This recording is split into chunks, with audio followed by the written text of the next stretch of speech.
Hey everybody, I'm David with Bolivar Live. I'm sitting here with Brad Veratis. Brad, you look pretty good for what we've gone through. Your hair's done up. I didn't grow any, I can tell you that. Hey, so Monday at 4 a.m. our lives changed for a little bit, but it's time to thank people. Yeah, a small interruption, but it could have been a lot longer interruption. But I want to make it clear right now, we are open. The beach is in beautiful shape. You saw the water when I was talking to you the other night. It's gorgeous. The bay's looking sweet. Don't stop. Don't think you can't come down because we're open. We're open. You're going to have, a few things in the road here and there within neighborhoods and stuff. People are still cleaning up. Make no mistake about that. It's Friday afternoon and, again, we just went through a Cat 1 hurricane and it was a messy one. But the people that have put this thing back together to get us rolling, you just can't say enough. What do you, less than 5 days? Yeah, in 4 days, we all have power. There's a few places here and there that they're still running around replacing fuses, fixing stuff, but overall, the whole peninsula's got power. Yeah. Let's start with the list, because we've got a long list of people that went way out of their way, didn't worry about the wind, the rain, that went the extra mile. No, I think you start immediately with Entergey, Texas. On the scene, showed up and showed out.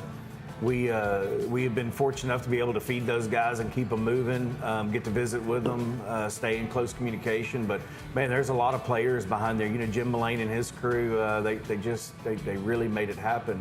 But like we were talking a bit ago, Senator Brandon Creighton, Representative Terry Wilson. I believe she's got a hole in her house. Hey, Terry's information going out on social medias and letting people know what's going on has been huge. People want to know what's going on. It's a hell of a lot easier to feel good about things when you know what's happening, that there are things happening, than just being in the dark. Right. Not only literally, but figuratively as well. So the information flowing from those guys is great. But, here locally, Doug Saunders, ESD2, William Como, opening up that roadway for us so that we could start to access and find out what's, what has to happen to get people going. But those initial hours, those first hours, those guys jumped in and made good decisions that opened it up for us. That's huge, That's one note that I made. I was down there when they pushed, Galveston County actually went in and moved the barricades out. As soon as that last barricade came out, Entergey's trucks, the assessment team, pickups, were there. And that's what I made note. And then I was piddling, and as I went down the peninsula, you'd see a truck here or there doing the assessment, and that's how they have to start. I've learned, you learn something new or more through every experience like this. We've seen a bunch of them. But I will say that just the open lines of communication between folks making things happen, this go was more than impressive. It was more than impressive. They were ready and they showed it. Again, they showed up and showed out. Not only that, and then friends. Friends show up. Hey, what do you need? Bolivar Dave, as I hear, people all the time. Brad, what do you need? I don't need anything. Good, I'm moving on to the next. I'm gonna help, and keep moving. Miles and Andy Fuquay, they're just friends. They just come here. They're customers, friends. What do you need? I don't even know what I need. And they stick around and then they find what you need. We limped through with a generator for a little while and had a little problem there. It got a little loud and got a little Western, but it kept things going. Again, you learn something new every time. But I think the folks that are running things down here as far as recovery goes have seen enough now, and we have right people, aces in their places, that move things along very, very quickly. There's still a lot to do. Volunteer fire departments, High Island, Crystal Beach, Port Bolivar. Being tested. Yes. Hey, we got some flood, we got some wind, we got some rain. Let's throw a fire at you. Yeah. Oh, wait, one's not enough. Let's throw another fire at you. Okay, let's light a pasture on fire. How about a house? Yeah. And they snap to it, yes. again, we say it all the time, and how do you describe the weight of it? I really don't know, other than thank you to the folks that are here and give a crap, because they're not sitting around, they're not keyboard cowboys, they're not bitching about this. They're out there doing, making it happen. They're out there doing, yeah, and it's a wonderful sight. And then we're all guilty. We get on that social media, and you say things. Sometimes you mean it, sometimes you don't. Sometimes you're an idiot, and it shows. And I hate that for people. But what I will say is, if you're not out doing something to make it better, shut up. Come on, man. Let's get it. That's what I've learned here. I did an interview with Jim Mullane and Fred, which oversaw this, and you fed them, and they said the food, they got fed real good. But this time, and I think they've done it in the past, the way they had stuff lined up, they had 3 and 4 contingencies set up for poles, for wire, for manpower. And then when they saw, okay, we've got the east end more or less handled, let's bring in some more crews to get the little stuff done so we can get this power on. And, they said Friday, actually High Island had power, I think 6 or 7 o'clock last night. And when I got up this morning, it was coming down the peninsula. Yep. And trucks are still running everywhere. Yep. TxDot still has some things to do. You talk about these guys working. We left here the other night at 10:30, 11 o'clock. Got it shut down, got everybody fed, and I drove to Stoll, Texas. And the guys in the middle of the night, they've got lights putting poles in the ground. So yeah, I mean, they non-stop. And like you said, you know more about that than I do. I just knew they'd be hungry. Yeah. And so we could take care of that part. But learning the staging and being ready for it, they showed they were ready for it. Now, Keith was the one that talked to Brandon Creighton in his office and did phone conferences with him, and so he was instrumental in working with, okay, we got this now, let's get this. And he did everything he could to keep gas on the peninsula. But man, it was tough. You come off a holiday weekend, our biggest weekend probably of the year, and then before the sun comes up, a Cat 1 hits 50 miles to the south of us. Need a bunch of gas for generators. And you're trying to get gas. That's the nuisance part of this. It's dirty. You got a lot of cleaning to do. And then you have an interruption in services. Perpetuity on the beach during the holiday season, that's what we count on. Yeah. That's what we live for, as business owners.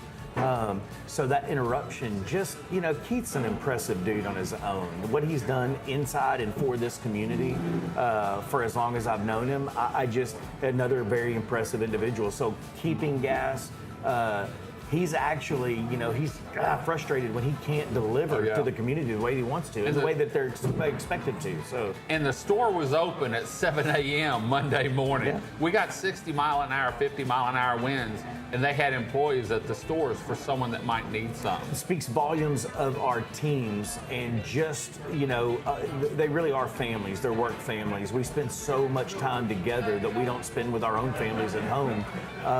So it really does speak to the people that work for our businesses, work within our businesses, that they're committed. And we recognize it daily, but we see it, even more now. Got lunch coming. Exciting time. Hey, y'all got to see this. Do y'all want cocktail tartar or anything like that? I would love some tartar, please. Gotcha. So, just so you know what I love when I come here, either the 2-way or the 3-way platter. I like the 2-way, and I can guarantee you if I'm involved with it, it's going to have green beans on it because I love their green beans. We've got grilled shrimp, and then I've got grilled catfish, but really anything here. And let me tell you, their steaks, I will put their filet and their ribeye up against anyone's steak. That's all I can say. I'm just going to have some pecan catfish, but we're eating with our hands right now. We didn't prepare very well for this. But I can tell you the green beans are good. Anyway, I appreciate you taking the time. I know you're busy, David, moving around and kind of documenting everything. And it's a free meal. But you did get a free meal.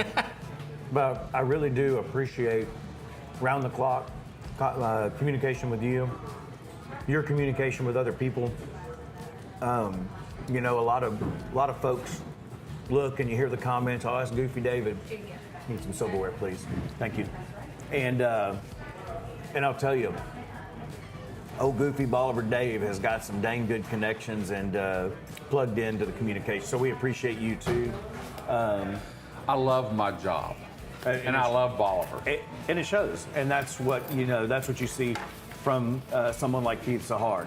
He loves his community and what he does as well, and that's what shows. Our people love what they do. I've always got to say too, though, when someone needs something down here, when we're without power, but energy's fed. It's Stingaree Restaurant. You have a foot of water or 2 foot or 3 foot, whatever you have down here. Your guys come in, and they haven't had any sleep because they don't have AC, because some of them are from Winnie, some of them are for down here. But the restaurant got open, and the generator, even though it was blowing black smoke, when you needed another one, you got it in here, and you took care of energy, because if they can't eat, they can't work. Well, again, it's not new. You look at, I think one of the first things I saw on social media was Naughty Beaver Hut down there, picking up the disaster mess. Within a community, we talk about community, but within a community, business owners have a responsibility to take care of those that want to come and feel normal and visit your business and have a cold beer and watch the sunset or sit and listen to music. And so those are the people, growing up with Mona down here, she gets it, she's seen it. Those folks do a fantastic job. And like I said, they jumped right into it. Chris and Karen Gatlin. You can always count on them being open. They are going to be there. Except for New Year's Eve. That's about the only time they're closed in Jeep Weekend. Fair enough. And I only find one fault with them, that they're Cowboys fans. But I just,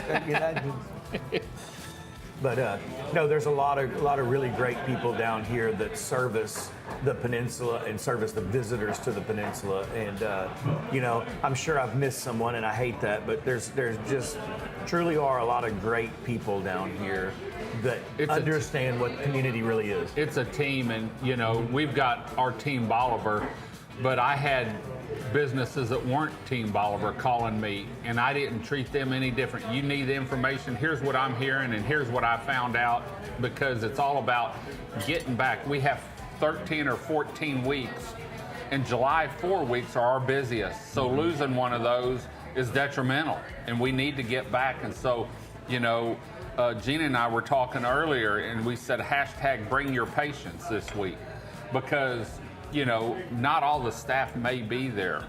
They may not have everything perfect, but we're open, and you're going to enjoy it. And I'm going to tell you, it's not may not, it is. Yes. We are all going to be a little stressed, little strapped. We're all tired, but again, we bust our butts to get opened up for community and for visitors. That's who we are. So. And you can't see it, but back here, Entergey's actually in here. Getting refueled and getting a great meal. So, well, remember, we're open, we have power, everything's getting back to normal. Come down and enjoy our 27 miles of beachfront paradise. Enjoy our family-owned restaurants, shops, stores, and more here on the Upper Texas coast. And right now, the beach is beautiful. Bring your fishing pole. Yeah, the water was big green up to the beach, and you said someone came in on the bay the other day and was loaded. Oh, yesterday. Yeah. Cleaning fish. Yeah. And after we talked after Katrina and Rita, I can remember fishing, and it was easy. It was crazy. So we're going to head on out.